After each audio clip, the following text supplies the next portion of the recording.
अस्सलाम वालेकुम दोस्तों, उम्मीद करता हूँ कि आप खैरियत से होंगे। आज का हमारा टॉपिक फॉर लूप के बारे में है, फॉर लूप इन पाइथन। आज की इस वीडियो में हम 3 बातें इस वीडियो में कवर करेंगे। फॉर लूप क्या है, फॉर लूप किस पर्पस के लिए इस्तेमाल होता है और किस तरह फॉर लूप को इस्तेमाल किया जाता है।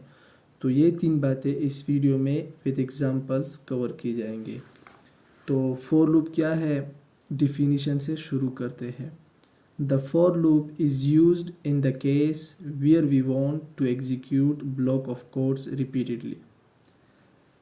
इस डिफिनीशन के मुताबिक फॉर लूप हम वहाँ इस्तेमाल करते हैं पाइथन में जहाँ पर हमें ख़ास ब्लॉक ऑफ कोड, यानी कि हमारे पास जो सर्टन ब्लॉक ऑफ कोड है जो कि स्टेटमेंट्स है, सर्टन स्टेटमेंट्स है जो कि हम उसे बार बार रिपीट करना चाहते हैं, उसे बार बार एग्जीक्यूट करना चाहते हैं। हमारे पास फॉर एग्ज़ाम्पल एक स्टेटमेंट है, हम उसे 5 टाइम एग्जीक्यूट करना चाहते हैं, तो हम फॉर लूप का कंसेप्ट वहाँ पर इस्तेमाल करते हैं जहाँ पर हमें एक स्टेटमेंट एक से ज़्यादा या मोर देन 1 टाइम एग्जीक्यूट करना चाहते हैं। तो डिफिनीशन को यहीं पर छोड़ देते हैं, एग्जाम्पल करते, साइंटिक्स देते हैं, साइंटिक्स देखने के बाद एग्जाम्पल्स करते हैं, फिर हमें फॉर लूप का कंसेप्ट क्लियर हो जाएगा। तो साइंटिक्स क्या है, फॉर हमारे पास कीवर्ड है, वेल हमारे पास कोई भी वेरिएबल हो सकता है, ABCD वेरिएबल हमारे पास, ये डिपेंड करता है यूज़र पे कि किस तरह का वेरिएबल वो यहाँ पर पुट करना चाहता है। इन हमारे पास कीवर्ड है और सीक्वेंस कोई भी सीक्वेंस हो सकता है, लिस्ट हो सकता है, सेट हो सकता है या टपल हो सकता है। तो सीक्वेंस डिपेंड करता है कि आप किस तरह का सीक्वेंस इस्तेमाल करना चाहते हैं फॉर लूप में। ये बातें अभी साइंटेक्स में कवर आपको बिल्कुल कंफ्यूज कर देगी, लेकिन हम एग्जांपल्स करते हैं, एग्जांपल्स के बाद हमें बिल्कुल फॉर लूप का कंसेप्ट क्लियर हो जाएगा। तो फॉर लूप कीवर्ड है, वेल वेरिएबल है, इन भी कीवर्ड है, सीक्वेंस कोई भी सीक्वेंस हो सकते हैं, उसके बाद कॉलन के बाद हमारे पास स्टेटमेंट्स। इन स्टेटमेंट्स को हम लूप बॉडी भी कहते हैं या फॉर लूप बॉडी। ये स्टेटमेंट हमारे पास लूप बॉडी है। तो लूप बॉडी के लिए हमें यहाँ पर स्पेसिस, 4 वाइड स्पेसिस मेंटेन रखने हैं। अगर इन स्टेटमेंट्स के लिए हम 4 वाइड स्पेसिस मेंटेन करते हैं तो ये स्टेटमेंट्स हमारे पास, या ये स्टेटमेंट्स लूप बॉडी कंसिडर की जाती है। तो 4 वाइड स्पेसिस मेंटेन रखना ये लाजमी है, तभी ये स्टेटमेंट्स लूप बॉडी कंसिडर की जाते हैं।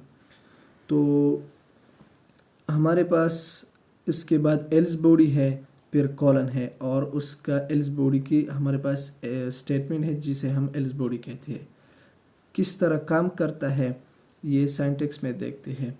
जब हम इस प्रोग्राम को रन करते हैं तो कंट्रोल, हमारे पास कंट्रोल इस वेरिएबल यहाँ पर पहुँच जाते हैं। वेरिएबल हमारे पास सीक्वेंस में से फर्स्ट आइटम को पिक करता है।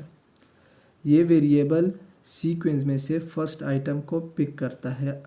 यहाँ पर आप देख भी सकते हैं कि for well in sequence, variable के लिए सीक्वेंस में से, तो ये वेरिएबल सीक्वेंस में से फर्स्ट आइटम को पिक करता है।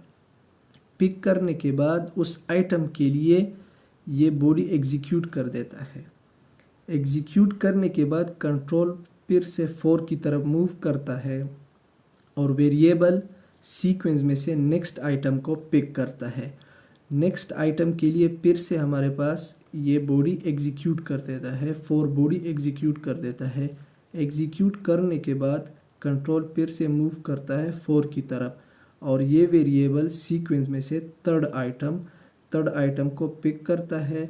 उसके लिए अगेन ये स्टेटमेंट्स एग्जीक्यूट कर देता है। इसी तरह फिर कंट्रोल हमारे पास फॉर की तरफ मूव करता है और वेरिएबल सीक्वेंस में से नेक्स्ट आइटम को पिक करता है और उसके लिए ये स्टेटमेंट एग्जीक्यूट कर देता है। ये तब तक इस तरह हमारे पास आइटरेशन होगी जब तक सीक्वेंस में से आइटम ख़त्म ना हो जाए।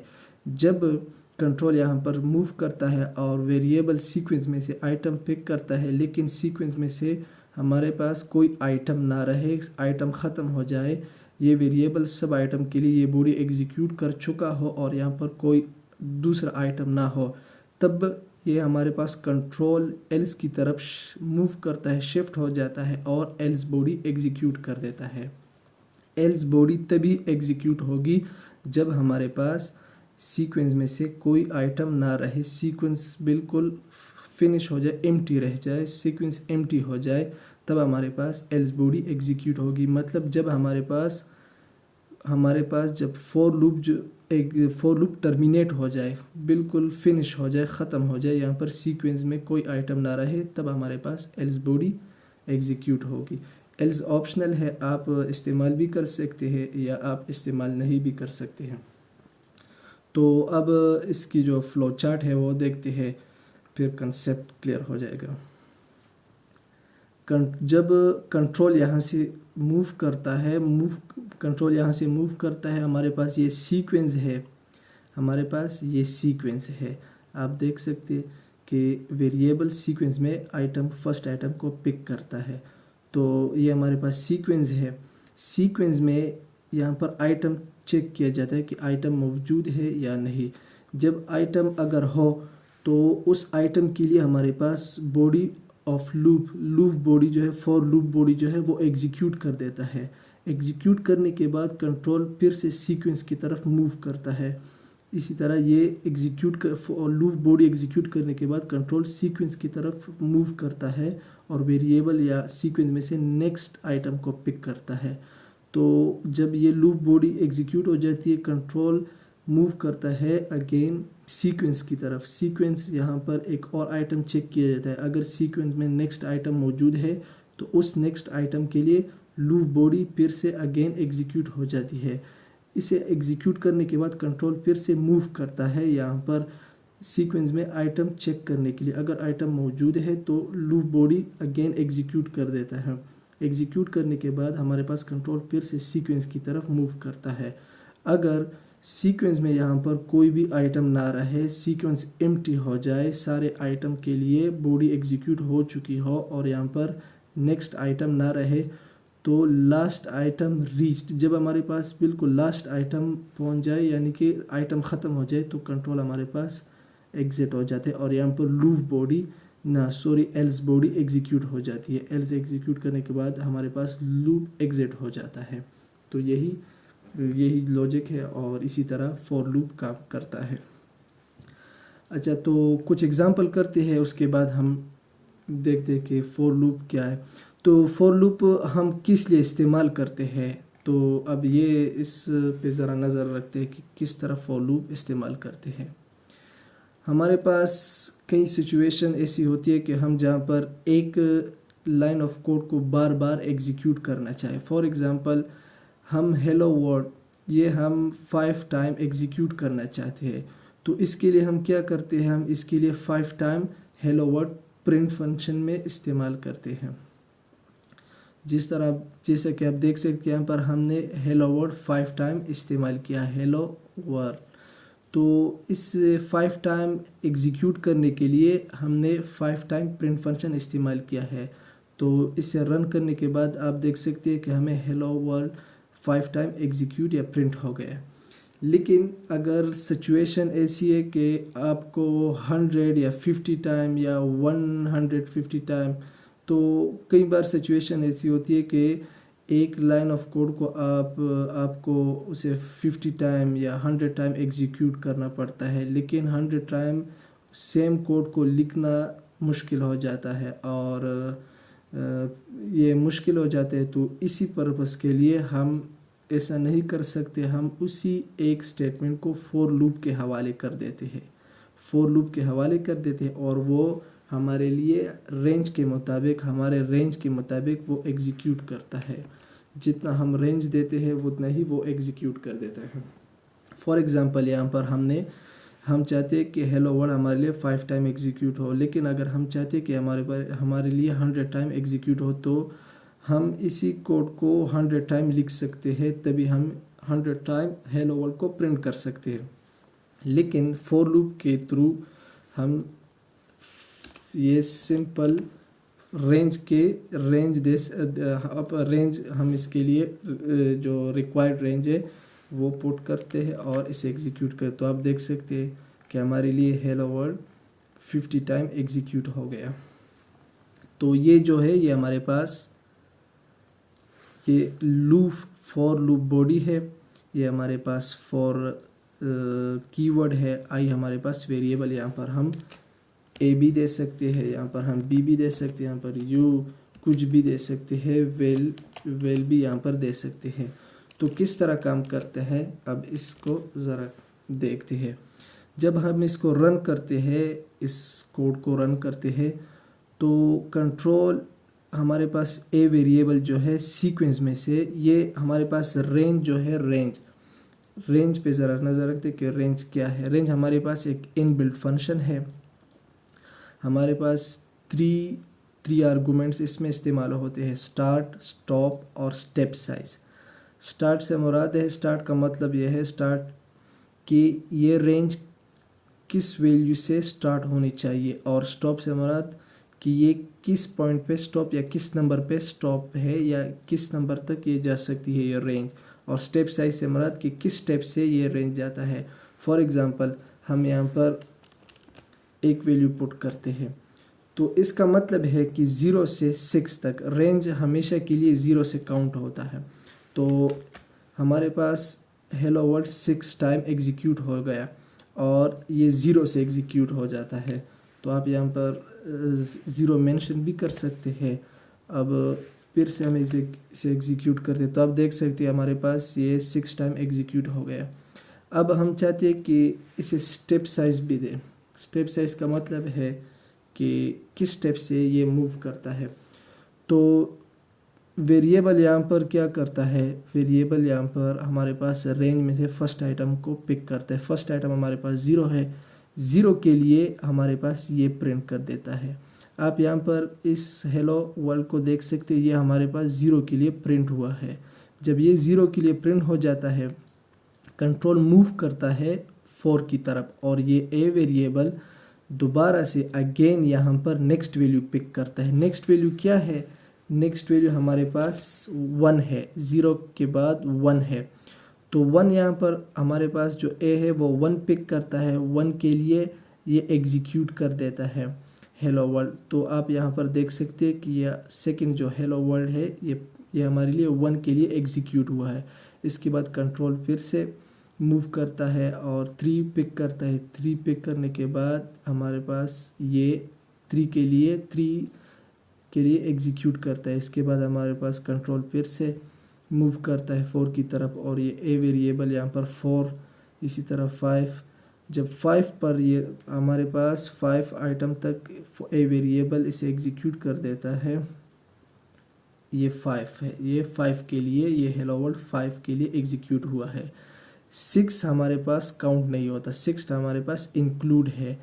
ये रेंज जो है ये हमारे पास 0 to 5 है, ये हमारे पास 0 to 5 है। ये स्टॉप वैल्यू हमारे पास इंक्लूड नहीं होती। फॉर एग्जांपल 9, तो ये रेंज हमारे पास 0 to 8 है, 9 हमारे पास एक्सक्लूड है, इंक्लूड नहीं है। तो ये रेंज का काम है। अब यहाँ पर हम 2 दे सकते हैं। आप देख सकते हैं कि हमारे पास ये 2 टाइम एग्जीक्यूट हुआ है। एक 0 के लिए, फर्स्ट 0 के लिए एग्जीक्यूट हुआ है, इसके बाद 1 0, तो ये 1 के लिए एग्जीक्यूट हुआ है और 2 हमारे पास एक्सक्लूड है, 2 इंक्लूड नहीं है। 2 के लिए हमारे पास ये एग्जीक्यूट नहीं होता। अब यहाँ पर स्टेप वैल्यू की बात करते हैं कि स्टेप वैल्यू क्या है। स्टेप वैल्यू यहाँ पर मेंशन करते हैं, स्टेप वैल्यू 2 है। स्टेप वैल्यू का मतलब है कि ये हमारे पास ये जो सीक्वेंस है ये किस डायरेक्शन पे किस तरह मूव करता है। फॉर एग्जांपल जब हम इसको रन करते हैं, हमारे पास ए वेरिएबल 0 को पिक करता है, 0 को पिक करने के बाद 0 के लिए ये बॉडी एग्जीक्यूट कर देता है। तो आप देख सकते हैं कि हमारे पास 0 के लिए एग्जीक्यूट हुआ है। इसके बाद कंट्रोल फिर से 4 की तरफ मूव करता है और यहाँ पर नेक्स्ट वैल्यू क्या है, नेक्स्ट वैल्यू हमारे पास 0 + 2, तो हमारे पास यहाँ पर नेक्स्ट वैल्यू 2 है, ये 2 के लिए एग्जीक्यूट हुआ है। इसके बाद हमारे पास जो नेक्स्ट वैल्यू है वो हमारे पास है हमारे पास इसके बाद जो है नेक्स्ट वैल्यू है ये 0+2 स्टेप साइज हमेशा के लिए हमारे पास फर्स्ट नंबर है उसके साथ ऐड किया जाता है। पहले ज़ीरो के बाद ज़ीरो के लिए एग्जीक्यूट कर देता है। इसके बाद हमारे पास कंट्रोल मूव करता है ए हमारे पास यहाँ पर नेक्स्ट आइटम किस तरह पिक करता है 0+2 नेक्स्ट आइटम हमारे पास 2 है, 2 के लिए हमारे पास ये पिक करता है। तो जब ये पिक करता है ये तो एग्जीक्यूट हो जाता है। एग्जीक्यूट करने के बाद कंट्रोल मूव करता है, यहाँ पर हमारे पास ए नेक्स्ट आइटम यहाँ पर पिक करता है। तो करंट वैल्यू हमारे पास 2 है, तो 2+2 4 के लिए हमारे पास प्रिंट कर देता है ये। आप देख सकते हैं ये हमारे पास 4 के लिए प्रिंट हुआ है। जब कंट्रोल यहाँ पर मूव करता है नेक्स्ट आइटम उठाने के लिए हमारे पास करंट वैल्यू 4 है, 4+2 6, तो 6 हमारे पास इस रेंज से ज़्यादा है क्योंकि हमारे पास 5 एक्सक्लूड है। 5 और 5 से फर्दर जो वैल्यूज़ है वो हमारे पास एक्सक्लूड है। 5 0 to 4 है, ये रेंज हमारे पास 0 to 4 है। तो इसी तरह हमारे पास नेक्स्ट वैल्यू नहीं शुमार की जाती। अब एक और एग्जांपल करते हैं। यहाँ पर हम 10 करते हैं। 10 के बाद हम यहाँ पर स्टेप साइज वैल्यू 4 करते हैं। अब इसे रन करते हैं तो आप देख सकते हैं कि ये भी हमारे पास 3 टाइम एग्जीक्यूट हुआ है। क्यों? फर्स्ट जब हम इसको रन करते हमारे पास वेरिएबल रेंज में से इस सीक्वेंस में से 0 पिक करता है। 0 के लिए हमारे पास ये स्टेटमेंट एग्जीक्यूट कर देता है। इसके बाद कंट्रोल फिर से 4 की तरफ मूव करता है। ए वेरिएबल यहाँ पर नेक्स्ट आइटम पिक करता है। नेक्स्ट आइटम किस तरह, हमारे पास करंट वैल्यू जो है 0 है और 0+4, तो नेक्स्ट वैल्यू 4 है। 4 के लिए भी ये एग्जीक्यूट कर देता है। आप देख सकते हैं यहाँ पर 4 के लिए एग्जीक्यूट हुआ है। 4 के लिए जब 4 के लिए ये स्टेटमेंट एग्जीक्यूट किया जाता है तो कंट्रोल फिर से 4 की तरफ मूव करता है और वेरिएबल नेक्स्ट आइटम उठाते हैं। तो करंट हमारे पास जो वैल्यू है वो 4 है।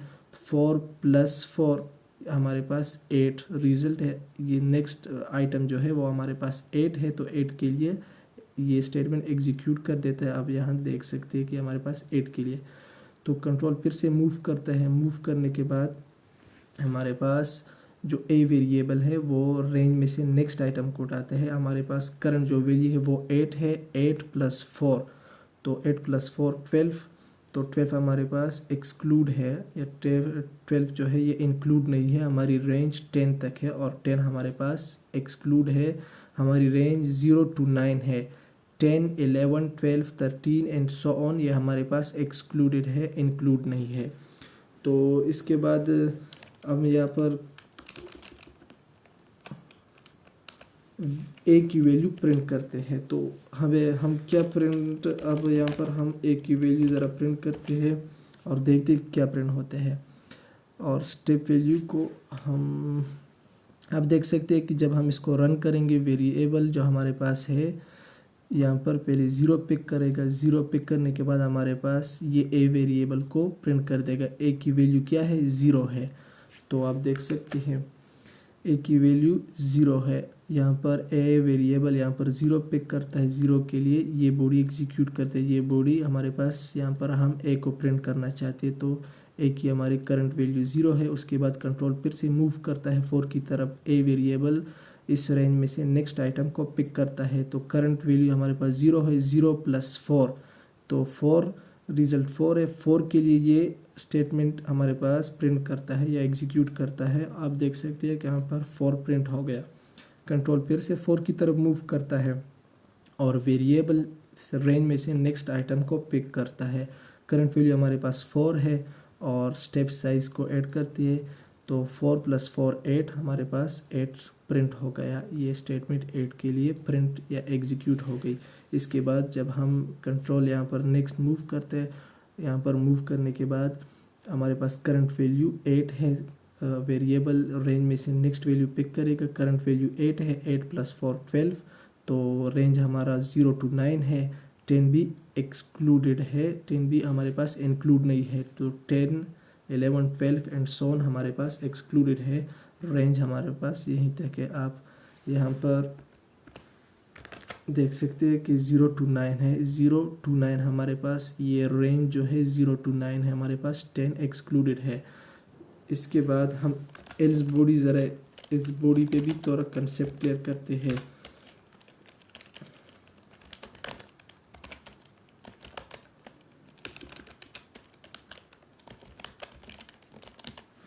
अब इसको रन करते हैं तो आप देख सकते हैं कि यहाँ पर ये जो हमारे पास लूप बॉडी है ये मुकम्मल एग्जीक्यूट होने के बाद कंट्रोल एल्स पे मूव करता है। मूव करने के बाद हमें ये वाली एल्स बॉडी एग्जीक्यूट हो जाती है या प्रिंट हो जाती है।